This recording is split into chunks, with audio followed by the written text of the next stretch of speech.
ಈ ಮಧ್ಯೆ H D. ಕುಮಾರಸ್ವಾಮಿಗೆ S T Somashekar ಟಾಂಗ್ ಕೊಟ್ಟಿದ್ದಾರೆ. ಎಚ್.ಡಿ. ಕುಮಾರಸ್ವಾಮಿ ಅವಕಾಶವಾದಿ ಅಲ್ವಾ, ಸಿಎಂ ಸ್ಥಾನಕ್ಕಾಗಿ ಅವಕಾಶವಾದಿ ಆಗಿರ್ಲಿಲ್ವಾ ಅಂತ ಎಚ್.ಡಿ.ಕೆಗೆ ಸೋಮಶೇಖರ್ ಟಾಂಗ್. ಸೋಮಶೇಖರ್ ವಿರುದ್ಧವಾಗಿ ಕುಮಾರಸ್ವಾಮಿ ಮಾತನಾಡಿದ್ರು. ಅದಕ್ಕೆ ಪ್ರತಿಯಾಗಿ ಎಸ್ ಟಿ ಸೋಮಶೇಖರ್ ಟಾಂಗ್ ಕೊಟ್ಟಿದ್ದಾರೆ ಎಚ್.ಡಿ.ಕೆ. ಸಿಎಂ ಸ್ಥಾನಕ್ಕಾಗಿ ಎಚ್.ಡಿ.ಕೆ ಕೂಡ ಅವಕಾಶವಾದಿ ಆಗಿರ್ಲಿಲ್ವಾ ಅಂತ ಕಾಲೆಳೆದಿದ್ದಾರೆ.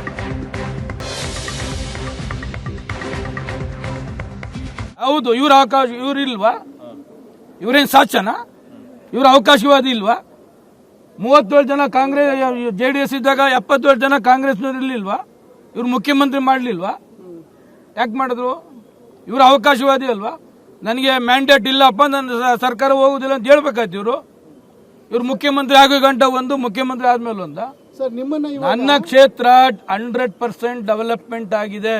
ಆದ್ರೆ ರಾಜ್ಯಸಭಾ ಸದಸ್ಯರು ಏನು ವೋಟ್ ಹಾಕ್ಸ್ಕೊತಾರೆ ಅಲ್ಲಿ ಗಂಟ ನಮ್ಮ ಬೇಡಿಕೆ ಇರ್ತದೆ. ಆ ವೋಟ್ ಹಾಕಿದ್ಮೇಲೆ ಯಾರು ಕೂಡ ನೋಡೋದಿಲ್ಲ. ಅದರಿಂದ ನಾನು ಹೇಳ್ತಾ ಇರೋದು, ಅವ್ರಿಗೆ 5 ಕೋಟಿ ಅನುದಾನ ಬರ್ತದೆ. ಈಗ 45 ಜನ ಒಬ್ಬ ರಾಜ್ಯಸಭೆಗೆ ಹಾಕ್ತಿವಿ ನಾವು. ನಿಮ್ಮ 5 ಕೋಟಿ ಅನುದಾನದಲ್ಲಿ 50 ಲಕ್ಷ ಕೊಡ್ತಿರೋ, 25 ಲಕ್ಷ ಕೊಡ್ತಿರೋ, ಯಾವ್ದಾರ ಕೊಡಿ. ಯಾವ್ದಾರ ಒಂದು ಸ್ಕೂಲ್ ರಿಪೇರಿ ಆಗ್ತದೆ, ಸರ್ಕಾರಿ ಶಾಲೆ ಅಂತ ಕೇಳ್ತಾ ಇದೀನಿ ಅಷ್ಟೇ. ಯಶವಂತಪುರ ಕ್ಷೇತ್ರ ಇದಾಗ್ಲಿಲ್ಲ, ಡೆವಲಪ್ಮೆಂಟ್ ಆಗ್ಲಿಲ್ಲ ಅಂತ ಹೇಳಿ ಯಾರ ಹತ್ರ ಏನು ಭಿಕ್ಷೆ ಕೇಳಬೇಕಾದಿಲ್ಲ. ಹಿಂದೆ ನಾನು ಮಂತ್ರಿ ಆಗು ಮಾಡಿದ್ದೀನಿ, ಈ ಸರ್ಕಾರದಲ್ಲೂ ಕೂಡ ಅನುದಾನ ಕೊಡ್ತಾ ಇದ್ದಾರೆ. ಹೌದು, ಇವ್ರಿಲ್ವಾ? ಇವ್ರೇನು ಸಾಚನಾ? ಇವ್ರ ಅವಕಾಶವಾದಿ ಇಲ್ವಾ? 37 ಜನ ಕಾಂಗ್ರೆಸ್ JDS.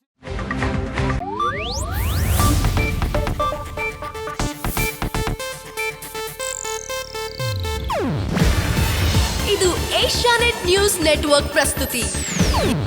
ನೀವು ನೋಡ್ತಿದ್ದೀರಾ ಏಷ್ಯಾನೆಟ್ ಸುವರ್ಣ ನ್ಯೂಸ್.